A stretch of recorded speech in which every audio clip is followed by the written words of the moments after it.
Champions trophy से पहले ऑस्ट्रेलियाई टीम को बड़ा धचका लग गया। टखने की तकलीफ के बायस कप्तान पैट कमिंस की मेगा इवेंट में शिरकत मशकूक हो गई।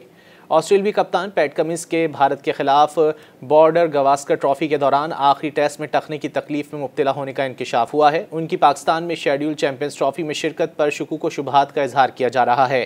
खेलों की वेबसाइट क्रिकइन्फो की रिपोर्ट के मुताबिक ऑस्ट्रेलियाई बोर्ड ने तस्दीक की है कि पैट कमिंस श्रीलंका के खिलाफ टेस्ट सीरीज में शिरकत नहीं करेंगे। आइंदा चंद दिनों में ऑस्ट्रेलियाई कप्तान के टखने का स्कैन किया जाएगा। रिपोर्ट आने पर तय किया जाएगा कि वो चैंपियंस ट्रॉफी में टीम की क़यादत कर सकेंगे या नहीं। कमिंस ने भारत के खिलाफ 5 टेस्ट मैचों के दौरान 167 ओवर्स में 21.36 की औसत से 25 विकेटें हासिल की थीं।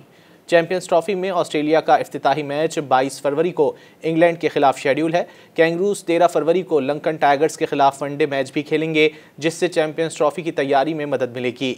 कमिंस की कप्तानी में ऑस्ट्रेलिया ने 2023 में भारत में होने वाला वनडे वर्ल्ड कप जीता था। उसके बाद से उन्होंने सिर्फ 2 ODI खेले हैं। दूसरी जानिब ऑस्ट्रेलिया के fast bowler Josh Hazlewood champions trophy में वापसी के लिए पुरुम्मीद हैं। सेलेक्टर्स ने भारत के खिलाफ ब्रिस्बेन टेस्ट में उनकी मामूली इंजरी के बाद एहतियात बरतते हुए बकिया मैचेस में शामिल नहीं किया था। जॉर्ज बेली का कहना था कि जॉश हेजलवुड इंजरी से मुकम्मल सेहतियाब हो गए हैं और रिकवरी के लिए बहुत मेहनत कर रहे हैं।